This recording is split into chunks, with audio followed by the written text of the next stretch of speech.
Dear student, कैसे हैं आप सब। आई होप कि आप सब अच्छे होंगे। तो आज के इस वीडियो में हम लोग फिजिक्स के कुछ महत्वपूर्ण प्रश्नों को देखने वाले हैं। तो वीडियो में लास्ट तक कंटिन्यू बने रहना ताकि आपको इन सारे प्रश्नों का उत्तर बिल्कुल आसानी से याद हो सके। तो वीडियो अगर पसंद आता है तो वीडियो को लाइक कर देना। अगर चैनल पर पहली बार जुड़े तो चैनल को भी सब्सक्राइब करके बेल आइकन को प्रेस कर लेना। तो चलिए वीडियो को शुरू कर लेते हैं। तो हमारा सबसे पहला नंबर का क्वेश्चन यहाँ पर आता है इस वीडियो का कि निम्न में से कौन अर्धचालक, क्या दिया हुआ कि निम्न में से कौन अर्धचालक नहीं है। सिलिकॉन, जर्मेनियम, पारा या इनमें से कोई नहीं। तो इसका सही जवाब हो जाएगा ऑप्शन सी, पारा। पारा है जो अर्धचालक नहीं है। चलिए अगले क्वेश्चन की तरफ बढ़ते हैं और हमारा नेक्स्ट क्वेश्चन है 2 नंबर, जिसमें पूछा गया है कि वोल्ट प्रति एम्पियर प्रदर्शित करता है। तो वोल्ट प्रति एम्पियर किसको प्रदर्शित करता है। तो इसका सही जवाब हो जाएगा ऑप्शन सी, ओम को। किसको करता है, ओम को। चलिए अगले क्वेश्चन की तरफ बढ़ते हैं। नेक्स्ट हमारा है कि विद्युत प्रतिरोध का मात्रक क्या होता है। तो विद्युत प्रतिरोध का मात्रक क्या होता है। तो जैसा कि पता है कि विद्युत प्रतिरोध का ऐसा मात्रक होता है ओम, इसलिए ऑप्शन सी इसका सही जवाब हो जाएगा ओम। चलिए अगले क्वेश्चन की तरफ बढ़ते हैं। 4 नंबर क्वेश्चन में पूछा है कि विद्युत धारा का मात्रक क्या होता है। तो विद्युत धारा का मात्रक होता है क्या, ऑप्शन डी, एम्पियर इसका सही जवाब हो जाएगा। विद्युत धारा कैसा मात्रक, एम्पियर होता है। चलिए अगले क्वेश्चन की तरफ बढ़ते हैं और हमारा अगला क्वेश्चन है कि 1, 2 और 3 ओम के 3 प्रतिरोधों को श्रेणी क्रम में जोड़ने पर समतुल्य प्रतिरोध क्या होगा। जब 3 प्रतिरोध को जोड़ा जाता है और श्रेणी क्रम में, तो इसका फॉर्मूला क्या होता है, टोटल रेजिस्टेंस बराबर आर बराबर होता है कि जितने भी प्रतिरोध रहता है उसे जोड़ते हैं R1, R2 और वैसे ही R3। जहाँ दोस्तों जितना भी रहता आगे रहेगा R4, तो R4 के भी जोड़ते हैं। तो यहाँ पर तीनों को जोड़ने पर हमारा आता है 1, 1 को 2 जोड़े 3 और 3 और 3 कितना हो जाएगा, 6। इसका सही जवाब हो जाएगा ऑप्शन डी, 6 ओम। 1, 2, 3 ओम के 3 प्रतिरोधों को श्रेणी क्रम में जोड़ते हैं तो उसका समतुल्य प्रतिरोध क्या आएगा, 6 ओम। सिर्फ उनको जोड़ देना है, अगर श्रेणी क्रम में आएगा तो उनको सिर्फ जोड़ देना है। तो चलिए अब अगले क्वेश्चन की तरफ आते हैं। 6 नंबर क्वेश्चन, जिसमें पूछा गया कि विभवांतर का एसआई मात्रक क्या होता है।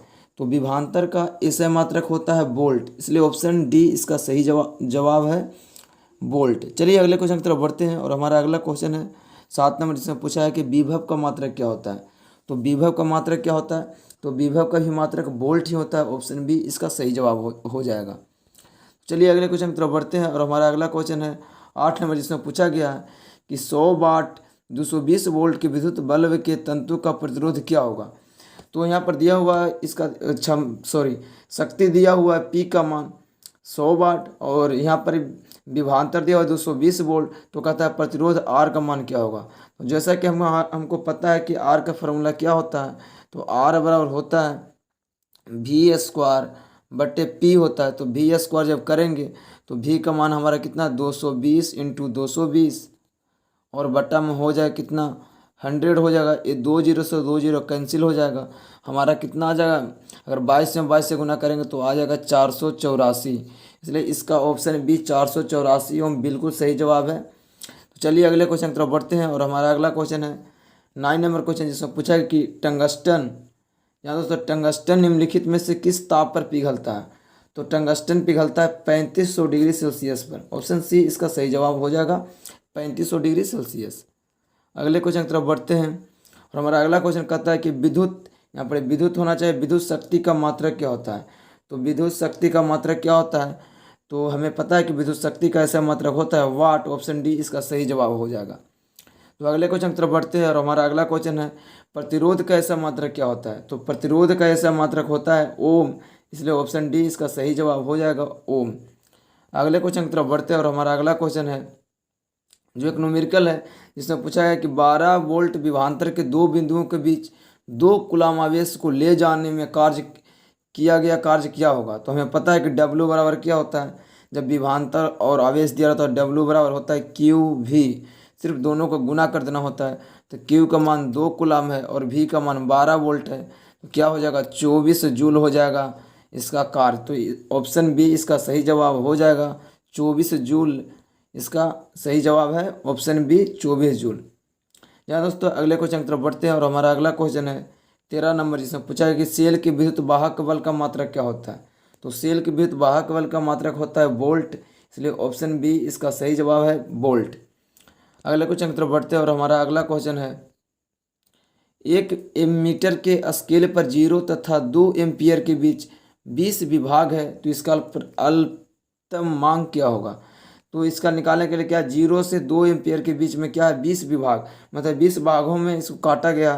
तो हम सिंपल से क्या करते हैं, तो 2 एम्पियर हो जाएगा, 0 और 2 जोड़ा 2 रहेगा, टोटल कितना है, धारा 2 है, 20 भाग में इसको विभाजित करना है, जिसको काटेंगे तो 10 से कटेगा, ये पॉइंट वहाँ 0.1 आ जाएगा, तो 0 से हम लोग 1 एम्पियर, इसका सही जवाब हो जाएगा ऑप्शन ए। तो चलिए अगले क्वेश्चन की तरफ बढ़ते हैं और हमारा अगला क्वेश्चन है कि आवेश का ऐसा मात्रक क्या होता है। तो आवेश का ऐसा मात्रक क्या होता है, हमें पता है कि आवेश का ऐसा मात्रक होता है कूलाम, ऑप्शन डी इसका सही जवाब है। चलिए अगले क्वेश्चन की तरफ बढ़ते हैं। पूछा गया कि जब किसी चालक तार से विद्युत धारा प्रवाहित होती है तो गतिशील कण क्या होते हैं। तो गतिशील कण क्या होते हैं, जब विद्युत धारा प्रवाहित होते हैं तो इलेक्ट्रॉन हमारा गतिशील कण होता है, ऑप्शन डी इसका सही जवाब है। अगला क्वेश्चन हमारा है कि निम्नलिखित में से कौन विद्युत का सुचालक है। तो विद्युत का सुचालक इनमें से क्या है, तो ग्रेफाइट होता है जो विद्युत का सुचालक होता है, इसलिए ऑप्शन डी इसका सही जवाब है। और हमारा अगला क्वेश्चन कहता है कि विभवांतर का मात्रक क्या होता है। विभवांतर का ऐसा मात्रक क्या होता है, तो विभवांतर का ऐसा मात्रक होता है वोल्ट, ऑप्शन सी इसका बिल्कुल सही जवाब है वोल्ट। अगला क्वेश्चन हमारा कहता है कि विद्युत बल्ब का तंतु किस धातु का बना होता है। तो विद्युत बल्ब का तंतु किस धातु का बना होता है, तो ऑप्शन बी टंगस्टन इसका बिल्कुल सही जवाब हो जाएगा, टंगस्टन का बना होता है विद्युत बल्ब का तंतु। चलिए हमारा अगला क्वेश्चन कहता है कि 10 ओम, जो न्यूमेरिकल लिखे कि 10 ओम और 20 ओम के दो प्रतिरोधों को श्रेणी क्रम में जोड़ा जाए तो समतुल्य प्रतिरोध क्या होगा। तो श्रेणी क्रम का हम अभी ही फॉर्मूला बताए थे, आर बराबर क्या होता है, टोटल रेजिस्टेंस निकाल तो R1 + R2, अगर और आगे प्रतिरोध जितना भी सबको लगातार जोड़ देते हैं तो कितना दिया हुआ, 10 और 20 को जोड़ेंगे तो क्या आ जाएगा हमारा 30 ओम, इसका सही जवाब है ऑप्शन नंबर सी 30 ओम, इसका सही जवाब हो जाएगा। 10 और 20 को जोड़ेंगे तो 30 ओम होगा, तो टोटल हमारा क्या आ जाएगा रेजिस्टेंस 30 ओम। चलिए अगले क्वेश्चन की तरफ बढ़ते हैं और हमारा अगला क्वेश्चन कहता है किसी बल्ब से 220 वोल्ट पर 2 एम्पियर की धारा प्रवाहित होती है तो फिलामेंट का प्रतिरोध क्या होगा। तो प्रतिरोध हमसे पूछता है, यहाँ पर दे दिया V का मान और I का मान दिया हुआ है, तो हमें पता है कि ओम के नियम V बराबर क्या होता है, IR होता है। यहाँ पर V का मान दिया हुआ है 220 वोल्ट और I का मान क्या दिया हुआ है 2, तो I इधर आ जाएगा भागा में, इधर R का मान निकाला है हमसे तो इससे भागा देंगे तो 110 आ जाएगा, तो R का मान कितना आ गया 110 ओम, ऑप्शन डी इसका बिल्कुल सही जवाब हो जाएगा 110 ओम। चलिए अगले क्वेश्चन की तरफ बढ़ते हैं और अगला क्वेश्चन हमारा कहता है कि बैटरी से किस प्रकार की धारा प्राप्त होती है। तो बैटरी से हमारा डीसी धारा प्रवाहित होती है, तो डीसी इसका सही जवाब हो जाएगा direct current, option number B. चलिए अगले क्वेश्चन की तरफ बढ़ते हैं और हमारा अगला क्वेश्चन है कि अमीटर को विद्युत परिपथ में कैसे जोड़ा जाता है। अमीटर को विद्युत परिपथ में किस क्रम में जोड़ा जाता है, श्रेणी क्रम, समांतर क्रम, या दोनों में, तो इसका सही जवाब हो जाएगा ऑप्शन ए श्रेणी क्रम में जोड़ा जाता है। अमीटर को श्रेणी क्रम में जोड़ा जाता है। तो चलिए अगले क्वेश्चन की तरफ बढ़ते हैं और हमारा अगला क्वेश्चन है कि वोल्ट मीटर को विद्युत परिपथ में कैसे जोड़ा जाता है। तो वोल्ट मीटर को विद्युत परिपथ में समांतर क्रम में जोड़ा जाता है, ऑप्शन बी इसका सही जवाब है समांतर क्रम। और हमारा अगला क्वेश्चन कहता है कि विभवांतर मापने वाले यंत्र को क्या कहा जाता है। तो विभवांतर मापने वाले यंत्र को वोल्ट मीटर कहा जाता है, ऑप्शन बी इसका सही जवाब हो जाएगा वोल्ट मीटर। और हमारा अगला क्वेश्चन कहता है कि 1 वोल्ट कहलाता है, 1 वोल्ट कहलाता है जूल प्रति सेकंड को कहते हैं, या जूल प्रति कूलाम को कहते हैं, या जूल प्रति एम्पियर को कहते हैं, तो इसका सही जवाब हो जाएगा ऑप्शन बी जूल प्रति कूलाम को 1 वोल्ट भी कहा जाता है, ऑप्शन बी इसका बिल्कुल सही जवाब है। अगला क्वेश्चन हमारा है कि किलोवाट घंटा किसका मात्रक है।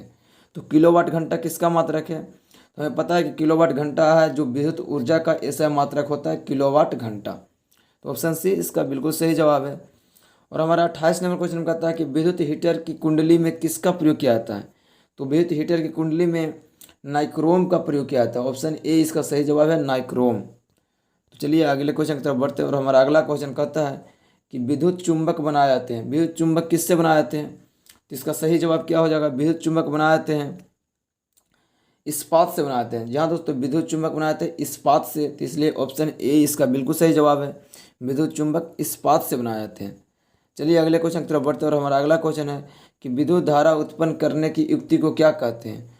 तो विद्युत धारा उत्पन्न करने की युक्ति को जनित्र कहा जाता है, जिसे जनरेटर भी कहते हैं इंग्लिश में, तो जनित्र इसका ऑप्शन ए बिल्कुल सही जवाब है। विद्युत धारा उत्पन्न करने की युक्ति को जनित्र कहा जाता है। चलिए अगले क्वेश्चन की तरफ बढ़ते हैं और हमारा अगला क्वेश्चन है कि 1 HP बराबर कितना होता है। तो 1 HP बराबर हमें पता है कि 1 HP में अश्व शक्ति में होता है 746 वाट। एक अश्व शक्ति बराबर कितना होता है 746 वाट। ऑप्शन ए इसका बिल्कुल सही जवाब है।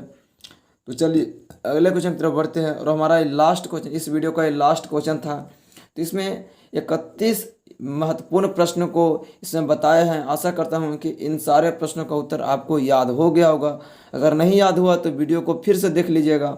आपको याद होना ही चाहिए इन सारे प्रश्नों का उत्तर, क्योंकि ये पॉइंट ऑफ व्यू से काफ़ी इंपॉर्टेंट है, जैसे कि आपको एग्जाम में काफ़ी हेल्प मिलने वाली है। तो चलिए इस वीडियो को यहाँ पर ही लास्ट करते हैं और मिलते हैं किसी नेक्स्ट वीडियो में।